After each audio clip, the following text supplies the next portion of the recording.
Hello people, it's your boy Damage here, and this is my second post-commentary video in the 3v3 tournament that I participated. So, after I won round 1 pretty cleanly, started to feel a little bit confident, and I was up against a player by the name of Scion. Now, I didn't know who this guy was. I assumed he was some Japanese player or some other player who just randomly came here and decided to join the tournament, but I absolutely had no idea what this guy was, so I was a little bit scared. I didn't know if this guy was Japanese or not, but I decided to employ the same strategy as I always did, just because this strategy is pretty nice when you're going in blind, because you might not know if your opponent has an opposing void type or not. But for this team, I went with the same team as I went game 1 of round 1. So skill or roleplay Koishi, priorities for Ellen as soon as she switches in, golden hairpin Tsukasa, silver hairpin Hina, sash Junko, and life orb Mayumi. Now, first, let me see where I put that replay. I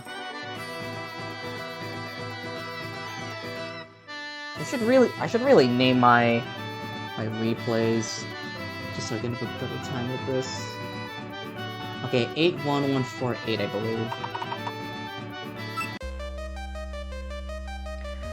So I believe, if I recall this match correctly, I saw that this guy didn't have a void type, so I thought I could go with this strategy immediately, and then turn 1,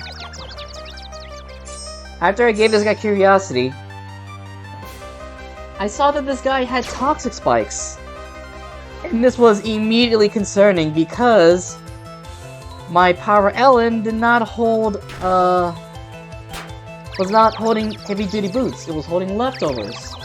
So, out of a panic, I decided to confuse this guy, and this could also potentially cover a switch if I decide to switch in Ellen immediately. So I decided to get the Ellen in immediately, trace the Prankster. Oh, and this confusion was also in case the Hina would swing on the Power Ellen switch in. And then from here, since my Power Ellen was poisoned, it was do or die time. I had to go all in. This guy switches into Sekibanki, which is pretty annoying because it resists the only stab that Power Ellen has, which is Illusion. And then from there, and then from there, it was just a game of hoping that the Sekibanki doesn't have first turn wakes, essentially. I saw that this guy switched in on the Spore, so he didn't burn his mandatory sleep yet, so I decided to nasty plot here, and then sub, rather than sub the nasty plot. And then, at this point, it was just a game of this guy having first turn wakes, which, of course, since this is me we're talking about, I'm usually never lucky in these kinds of games. This guy gets his first turn wake. So, I know this is a bad spot in me, but I am a bit stubborn, so I do try to get as many sleep turns in as possible and try to set up as much as possible.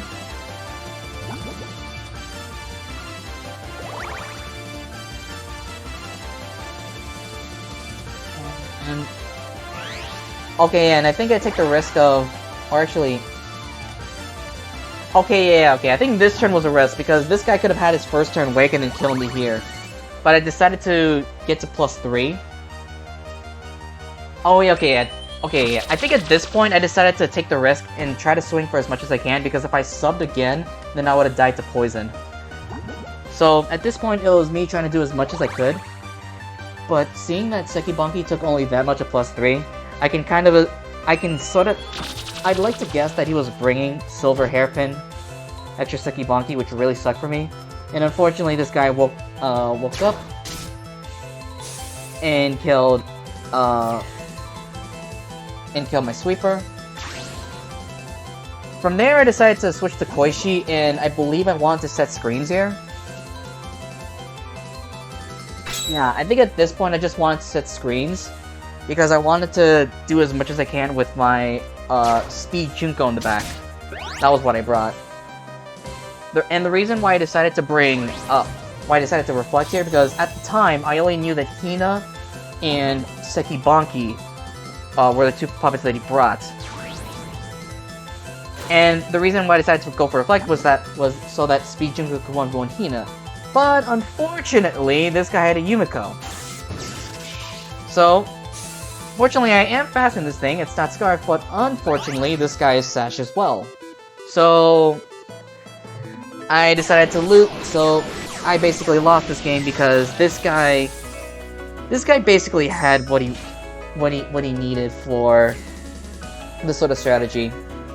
He had Toxic Spikes, so that I wouldn't be able to set up as much as I could with the Power Ellen. This guy brought AV Sekibanki, so he'd really wall the Ellen. And yeah, so from this loss, I kinda got the impression that this guy was probably a Japanese player, or probably like a 3v3 Breton. He pretty much knew what he was doing. He knew exactly what to do against this sort of strategy. So, I spent a little bit of time thinking of like what to bring against his lineup, because his lineup overall was kind of solid. And I ultimately decided to bring this lineup against him.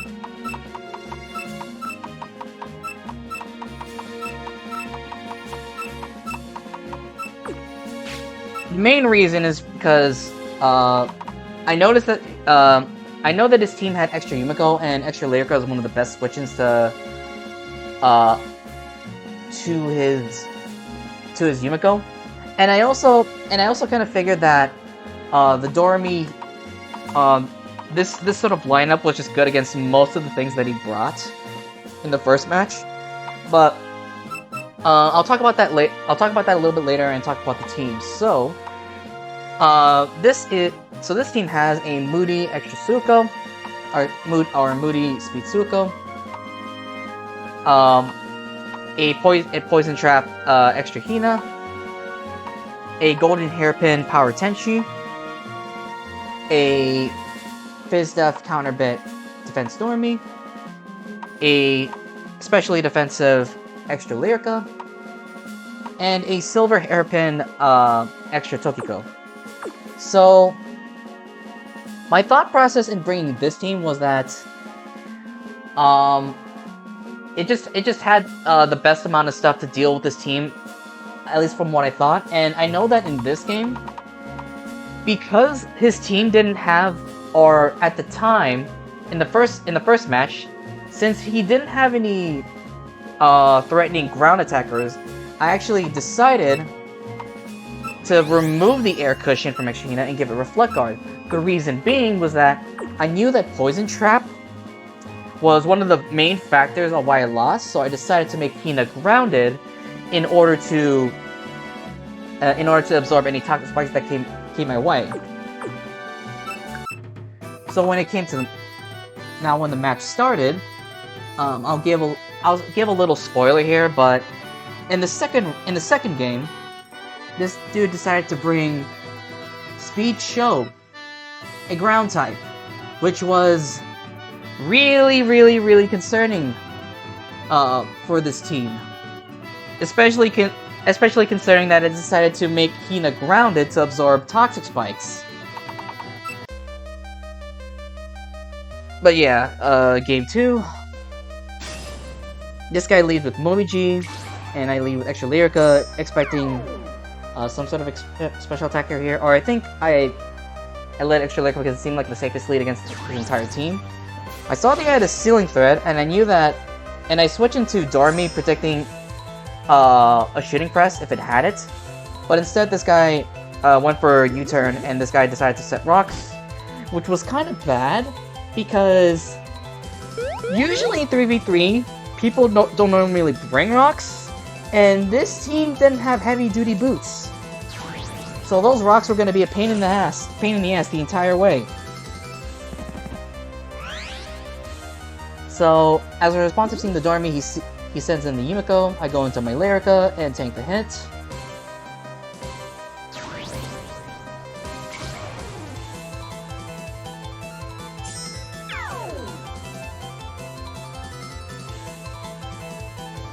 This guy macro burst and it's not gonna do much. Yep.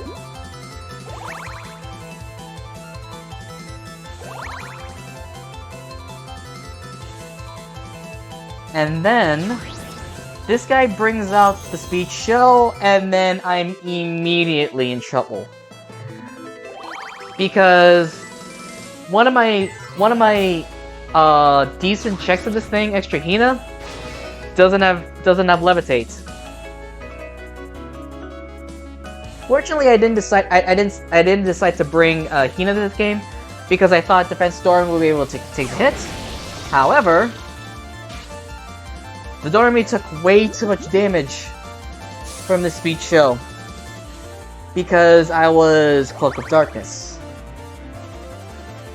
And at this point, I kind of figured that this match was pretty much over because although I didn't bring Extra Hina, the Golden Hair Potentia was my best shot at going through the shell. Now, this was actually something that I should have done. This is sort of a hindsight thing. The shooting press was obvious, and it was obvious that this guy was going to go into Yumiko, so I should have brandished on the switch. But I didn't, so I'm kind of in the back foot now.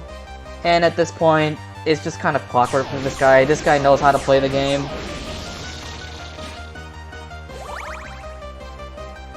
I think here I tried to parting shot to try to catch a I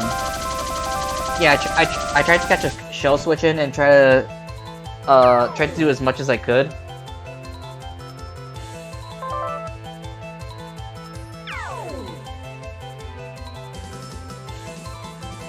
So I parting shot it into the Tenchi, and here I decided to stay in because I thought this thing was at -2. There's no way a Focus Blast was gonna kill this thing, right?